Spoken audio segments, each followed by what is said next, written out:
Hello, everyone, and welcome to Future News Daily, where I bring you the latest advancements in technology, longevity, science, medicine, and AI.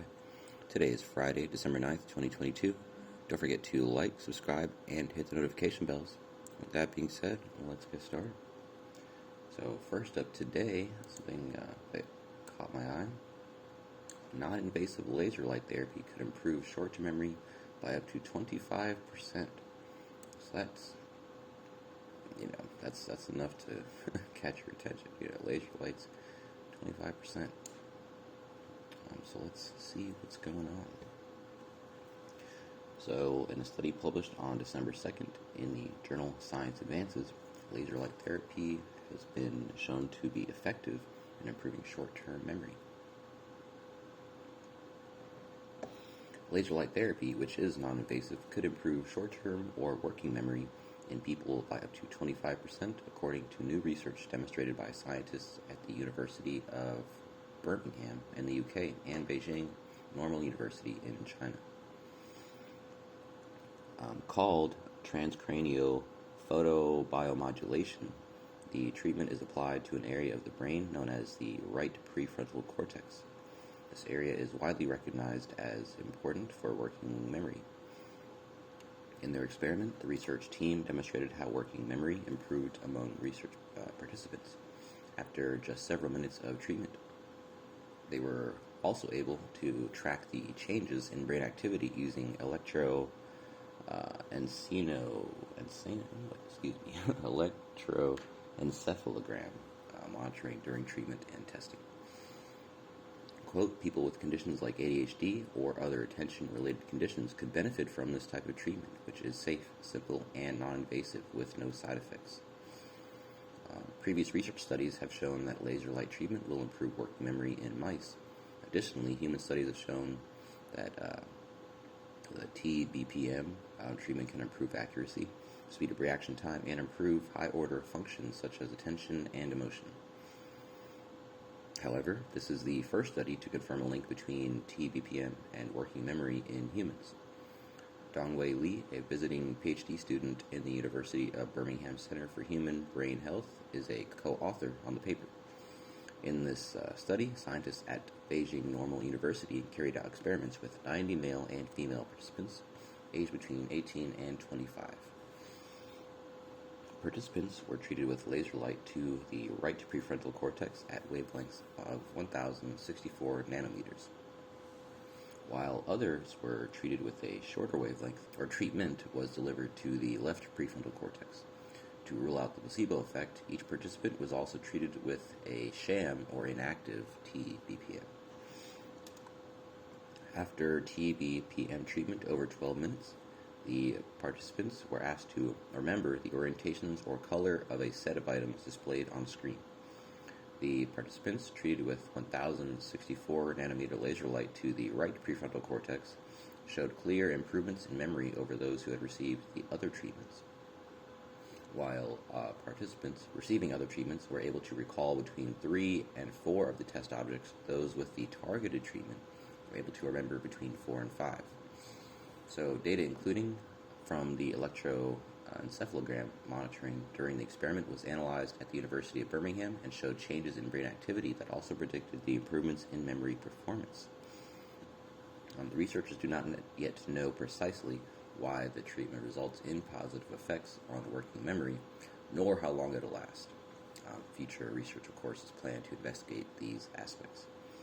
Professor Ole Jensen, also at the Center for Human Brain Health, said, quote, we need further research to understand exactly why the TBPM is having this positive effect, but it's possible the light is stimulating the astrocytes, which is the power plants in the nerve cells with the prefrontal cortex within it, and this has positive effects on the cell's efficiency.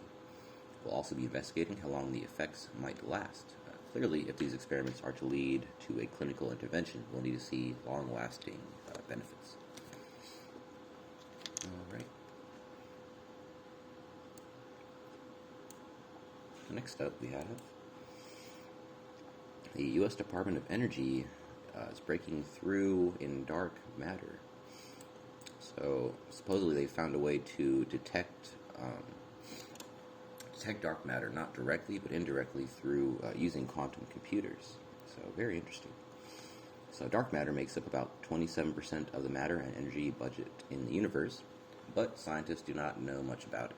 They do know that it is cold, meaning that the particles that make up dark matter are slow moving.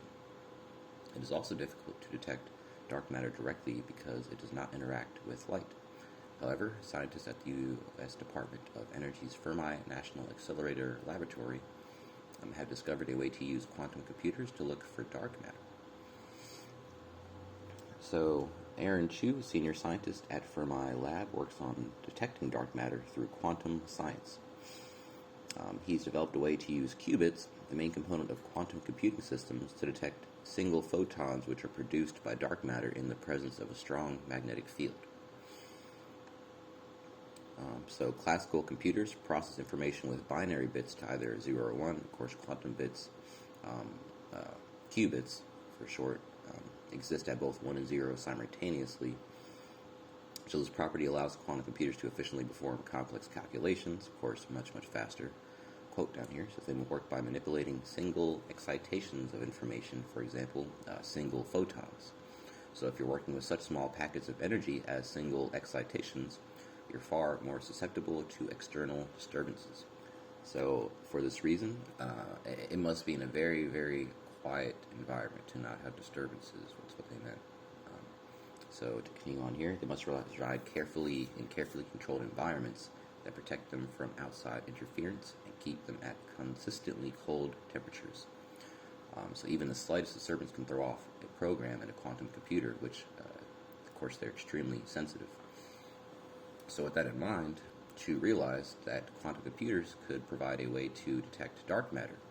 He recognized that the other dark matter detectors needed to be shielded in the same way quantum computers are, further solidifying the idea. So, quote, both quantum computers and dark matter detectors have to be heavily shielded, and again, being kept cold, quiet. So when dark matter particles traverse a strong magnetic field, they may produce photons that Chu and his team can measure with superconducting qubits inside aluminum photon cavities. Because the qubits have been shielded from all other outside disturbances, when scientists detect a disturbance from a photon, they can infer that it was the result of dark matter flying through the protective layers. So again, we can't actually deal with dark matter directly still. We're just seeing the photons that are being shot out from it in this environment.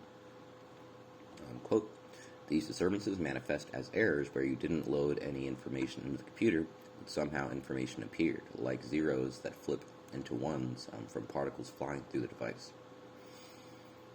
So far, this team has demonstrated how the technique works, and the device is incredibly sensitive to these photons. Their method has advanced over other sensors, such as being able to make multiple measurements of the same photon to ensure a disturbance was not just caused by another fluke. The device also has ultra-low noise level, which allows for a heightened sensitivity to dark matter signals. So, I guess they've yet to actually detect any, is what it sounds like, but they're ready for it. And I guess right down here is where the actual photons get detected. This apparatus tests the sensor in the box, which holds photons with a single frequency, Chu said. The next step is to modify this box to turn it into a kind of radio receiver in which we can change the dimensions of the box. By altering the dimensions and the photon cavity, it will be able to sense different wavelengths of photons produced by dark matter. So these cavities cannot live in high magnetic fields. High magnetic fields destroy the superconductivity, so we've made a new cavity made out of synthetic sapphire. Wow. Developing these new tunable sapphire photon cavities will lead the team closer to running dark matter experiments that combine aspects from both physical and quantum science. And of course, combining physical and quantum is the dream right now in physics. I guess we'll have to wait and see. Moving on. Where are we at? So, new potential for reversing aging. Scientists discover changes in aging stem cells. So the issue of aging and the fight against it has long been prevalent in both classic and contemporary literature throughout human history. From the ill-fated Qin Shi Huang expedition to the sea in pursuit of eternal life to the fame of Count Dracula in the West. Aging has caught the world's fascination for thousands of years and remains unsolved. In an exciting breakthrough, a research team at the Hong Kong University of Science and Tech, led by Professor Tong Chung, has developed a way to identify aged muscle stem cells based on their chromatin signatures. MUSCS, so that's the muscle stem cell signatures for short, play an important role in repair. In contrast to their younger counterparts, aging musks have decreased stemness, which is the ability to become new stem cells or turn into specialized cells to replace damaged tissues. If the chromatin signatures of an aged cell can be restored to that of a young cell, the process of cellular aging, and in this example, skeletal muscle tissue aging, may be slowed or even reversed.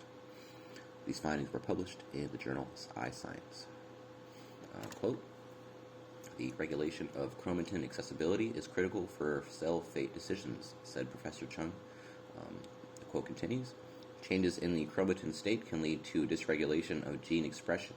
In our study, we were able to identify the chronically activated chromatin state as a hallmark of stem cell aging, which could be a target for developing anti-aging strategies. Chromatin, a complex DNA that wraps around histones to maintain DNA in its proper architecture, undergoes rapid changes in its structure in response to the extrinsic environment. As a continuation of their previous study, the team prefixed muscle stem cells in the mouse to obtain quiescent cells, which are dormant cells that will activate to repair injured muscle, and obtain their gene and chromatin signatures, in which they then compared the chromatin accessibility over time. Quote, "We showed that the chromatin environment of young stem cells, muscle stem cells, is very compact during quiescence, becomes highly accessible on early activation, and gradually reestablishes the compact state after long-term regeneration. However, aged muscle stem cells lose their ability to maintain such a compact chromatin environment during quiescence," said Dr. Anki Dong, first author of the study and former member of Professor Chung's research group. Continuing down, "Many possibilities are waiting to be unearthed now that scientists have gained a better understanding of what happens to an aging cell, which opens a variety of avenues for anti-aging strategies to be pursued further." Quote, "Have we solved the mystery for aging? Yes, but not quite. If we could find chromatin-modifying regulators that are down-regulated in aged stem cells, these will be potential targets to prevent aging by restoring their expression. As we are able to make a clear comparison between the chromatin states of young and old muscle stem cells, we have also identified target locations that are specifically accessible in young muscle stem cells. If the accessibility of those regions can be maintained during aging, we may be able to find ways to keep cells young and healthy longer. So our current study describes the changes in chromatin accessibility during stem cell isolation and activation. But the journey has just begun," said Professor Chung. "We look forward to further investigating the mechanisms that alter the chromatin state during muscle stem cell isolation and activation. And it is important we conduct the same study in vivo for more insights." Alrighty. So, on to my favorite article of the day, rather most interesting article. So, the U.S. is building the world's largest 3D printed meat company, or factory, I suppose. Let's read on and see what's going on. Israeli-based company Believer Meats is commencing its first U.S. commercial facility in North Carolina. Located in Wilson, the company's new spurt will be the biggest and largest cultivated production facility established so far, covering a site of 200,000 square feet. Believer Meats is one of the largest companies producing 3D printed lab-grown meat with non-GMO animal cells. The company is cruelty-free and very respectful of the ecological environment. With the 10,000 metric tons of cultivated meat capacity, Believer Meats seems to be about to change the industry. Quote, "Our brand has continually proven our commitment to scale production technology and capacity, and with our new U.S. production center, we are one step closer to commercialization. Believer Meats is setting the standard globally to make it possible for future generations to eat and enjoy meat. Because of the region's pool of highly qualified talent and its success in integrating technology-driven solutions to improve the lives of its citizens, which is in line with the company's mission. The company investigated several well-established manufacturing corridors in eastern North Carolina. That was a long sentence. Quote, "We are pleased to welcome Believer Meats North Carolina," said North Carolina Governor Roy Cooper. This important decision to build its first U.S. commercialization operation in Wilson County validates our innovative research and development and highly skilled talent while further cementing our state as the best in the nation to do business. So, as stated, Believer Meats plans to use patented technologies to create unique, custom-made bioreactors that can produce high cell densities. Quote, "We celebrate this milestone and are thrilled to see the North Carolina and Wilson County officials and community providing critically important support to scale cultivated meat production. These steps pave the way for cultivated meat to come to market in the U.S. at scale and help ensure as many consumers as possible to have access to these groundbreaking products.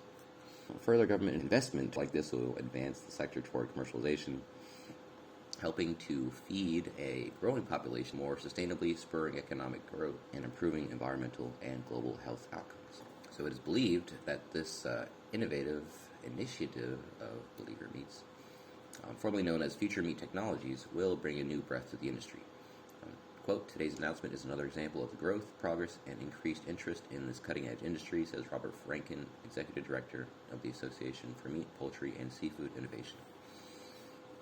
Members of AMPS, previously just listed, innovation to look forward to continued advancements in the industry to support commercialization of cultivated meat, poultry, and seafood. The future of food starts with what we do today and what we're on the path, etc. All right, so they're super excited. That's all they're saying. All right.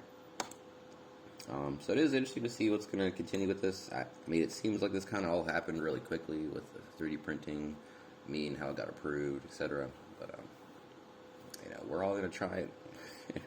If we all haven't already. So, yeah, I'm just to see how it goes.